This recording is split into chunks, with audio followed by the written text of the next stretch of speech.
I dreamed it to be, and then some. Try to do it all again next year.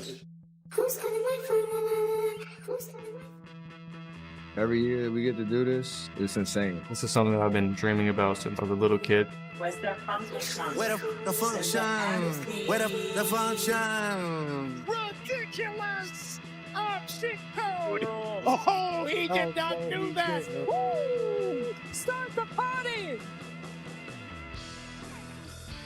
The NBA schedule is dropping all week. We have brand new games and dates, but first, here's what we already know. Here's a look at the first two nights, October 21st and 22nd, with the defending champs tipping off the season with ring night against KD and the Houston Rockets.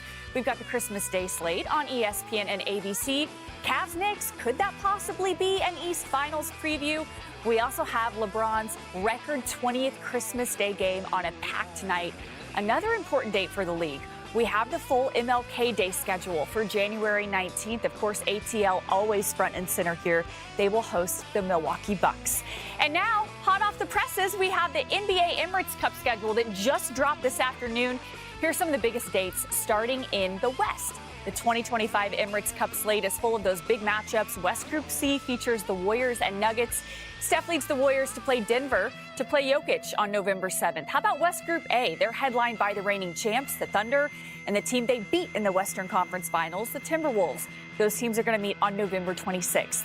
West Group B has the latest chapter of Luka Doncic against the Mavericks. Last time Luka faced off against his former team, of course, he dropped 45 points in what was a very emotional night. Those teams will play on November 28th. Hi, everybody. I'm Vanessa Richardson. I am in for Malika Andrews. We've got Shanae Ogumake. We've got Mark Spears with me to sift through all of this information. Let's start with the big game that everyone can now circle on their calendar, Mavs at Lakers. Now you add the NBA Cup, all of that drama into the mix. Shanae, what are you watching for that first matchup?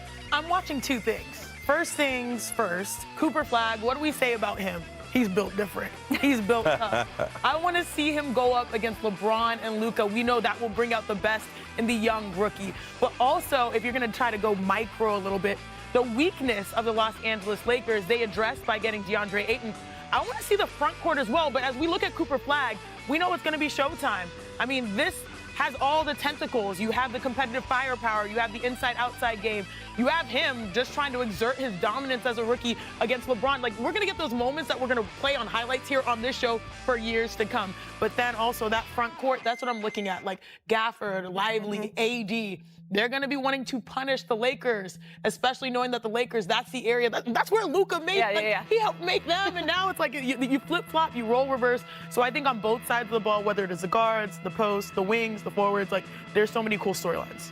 So you ready for the video? Ooh. What's the movie? I'm going to still call it Staples. I'm never going to change that. You have to. The video you can't of get with the times. The return to Anthony Davis, his return playing against the Lakers for the first time.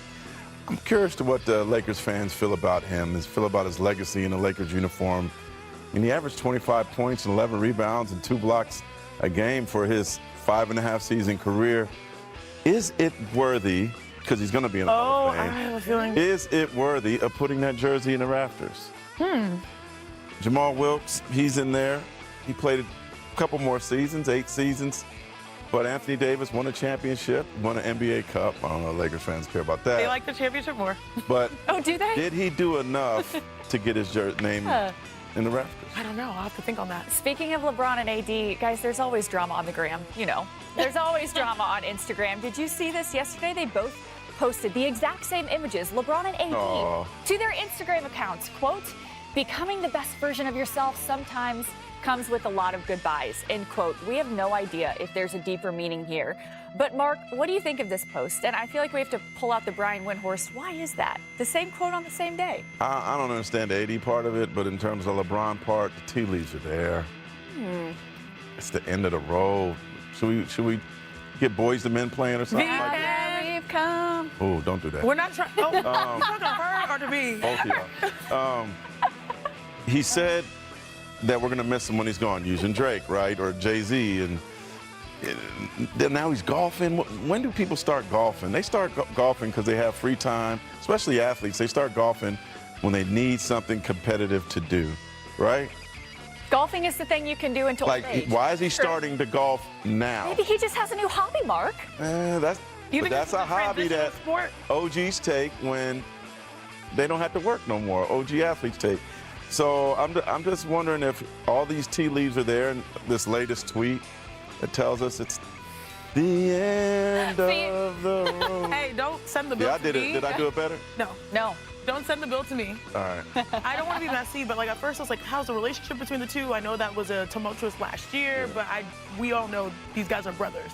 So going off of what you're saying, if this is the end of the road for LeBron, you see him playing golf. I don't read too much into that. I more so watch him doing Pilates alongside Queen Savannah. That's what I watch because that's what keeps you top tier form. Pilates is like the ultimate foundational. Every woman, I'm speaking the language right now across America. Like Pilates, we've seen multiple players do it, but it just shows that he is so great at his craft, and it starts with his body work.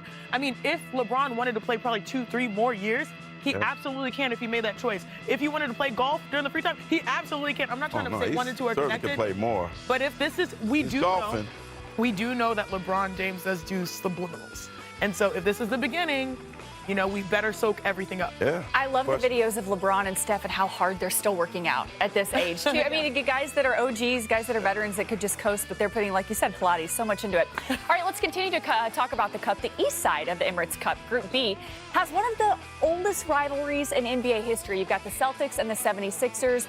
They've met in the playoffs more times than any team in league history. They face off, let's get spooky, on Halloween.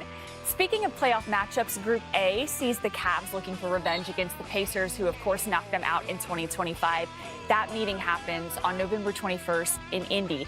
And Group C has the Knicks, who have very high hopes heading into the season, taking on the Bucks at Madison Square Garden. That's going to be on November 28th. Giannis and company will look to run it back after winning the Cup last season. So that first Sixers-Celtics game is going to be interesting. Last year we saw a total of 15 games. Just 15 with Embiid, Paul George, and Maxey on the floor together. Shanae, are the Sixers the biggest wild card in the East? Absolutely. If health is on their side, we're saying, like we always do, and sometimes it makes us feel the biggest if in the NBA. What's the saying? If ifs were fifths, we'd all be what? Drunk. Drunk. If Embiid's healthy, this is a team, this is a guy that's an MVP. This is a guy that can pace, you know, the NBA at the top 3 or 5 in scoring. This is a guy that could also win DPOY. They also have Paul George, who's a certified 20-plus bucket, whom we need to see consistently as well. They have Tyrese Maxey, who has been dubbed the franchise by Joel Embiid. And people sleep on Jared McCain, out to injury early in the season. He's someone that was definitely in that Rookie of the Year conversation. They have a lot of strong players. But if I am a betting woman, would I bet on them? Absolutely not. Because we have yet to see it all come together. And I feel for Philly. They're really excited, I'm sure, about those young players, but this team and their success does rely. Absolutely. But their success is going to be due a lot, of course, Mark, to those older guys. I'm waiting for it. Yeah. I'm waiting for it. I think they need to give their trainer a raise. Yeah. or therapy. Make sure they have therapy. But my wild card, I'm gonna go with the Orlando.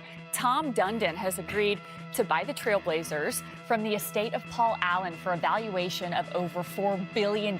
Mark, anytime you have someone buy a team that does not live in that team's city, the questions always begin.